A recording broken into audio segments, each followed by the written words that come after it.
ଶିକ୍ଷକଙ୍କୁ ଅବସରକାଳୀନ ସମ୍ବର୍ଦ୍ଧନା। ଶୁକ୍ରବାର ପୂର୍ବାହ୍ନରେ ନୟାଗଡ଼ ଜିଲ୍ଲା ଖଣ୍ଡପଡ଼ା ବ୍ଲକ ଅନ୍ତର୍ଗତ ରୟତ ଢୋଲମରା ଗ୍ରାମ ବାପୁଜୀ ବିଦ୍ୟାପୀଠ ଢୋଲମରା ସହକାରୀ ଶିକ୍ଷକ ସନ୍ତୋଷ କୁମାର ମହାନ୍ତି ଚାକିରି ବୃତ୍ତିରୁ ଅବସର ଗ୍ରହଣ କରିଥିବା ଜଣାଯାଇଛି। ଏଥିନିମନ୍ତେ ବିଦ୍ୟାଳୟ ପରିସରରେ ଅବସରକାଳୀନ ଏକ ସମ୍ବର୍ଦ୍ଧନା ସଭା ଅନୁଷ୍ଠିତ ହୋଇଯାଇଛି। ଉକ୍ତ ସଭାରେ ବାପୁଜୀ ବିଦ୍ୟାପୀଠର ପ୍ରଧାନ ଶିକ୍ଷକ ସୁଭାଷ ଚନ୍ଦ୍ର ନାୟକଙ୍କ ସଭାପତିତ୍ୱରେ ମୁଖ୍ୟ ଅତିଥି ରୂପେ ସୁରେନ୍ଦ୍ର କୁମାର ପ୍ରଧାନ ଯୋଗ ଦେଇଥିବା ବେଳେ ମୁଖ୍ୟ ବକ୍ତା ଭାବେ ଶ୍ରୀନିବାସ ପଣ୍ଡା ଯୋଗ ଦେଇଥିଲେ।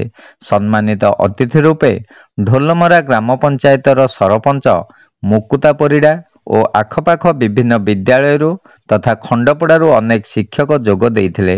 ଉକ୍ତ ବିଦ୍ୟାଳୟର ସମସ୍ତ ବର୍ତ୍ତମାନ ତଥା ପୁରାତନ ଛାତ୍ରଛାତ୍ରୀ ଓ ଗ୍ରାମବାସୀଙ୍କ ଗହଣରେ ଅବସର ସଭା ଦୁଃଖର ସହିତ ମହା ଆନନ୍ଦରେ ପାଳନ କରାଯାଇଥିବାର ଦେଖାଯାଏ। ସର୍ବପ୍ରଥମେ ବିଦ୍ୟାଳୟର ଛାତ୍ରଛାତ୍ରୀ ଓ ପ୍ରାକ୍ତନ ଛାତ୍ରଛାତ୍ରୀ ଶ୍ରୀ ମହାନ୍ତିଙ୍କ ଉଦ୍ଦେଶ୍ୟରେ ବକ୍ତବ୍ୟ ପ୍ରଦାନ କରିଥିଲେ। ପରେ ମଞ୍ଚାସୀନ ଅତିଥି ଅଭିଭାଷଣ ପ୍ରଦାନ କରିଥିଲେ। ଜଣେ ଛାତ୍ରବତ୍ସଳ, ସମୟାନୁବର୍ତ୍ତୀ, କର୍ତ୍ତବ୍ୟନିଷ୍ଠ ଓ ସମାଜସେବୀ ଶିକ୍ଷକ ଭାବରେ ସେ ସମସ୍ତଙ୍କର ପ୍ରିୟ ପାତ୍ର ହୋଇଥିଲେ। ଶେଷରେ ବିଦାୟୀ ଶିକ୍ଷକଙ୍କୁ ଉତ୍ତରୀୟ ଓ ଉପହାର ପ୍ରଦାନ କରି ସମ୍ମାନିତ କରାଯାଇଥିଲା। ପ୍ରଥମରୁ ମଞ୍ଚ ପରିଚାଳନା କରି ପରିଶେଷରେ ବିଦ୍ୟାଳୟର କ୍ରୀଡ଼ା ଶିକ୍ଷକ ଅଭିଜିତ ପାଣିଗ୍ରାହୀ ସମସ୍ତଙ୍କୁ ଧନ୍ୟବାଦ ଅର୍ପଣ କରିଥିଲେ।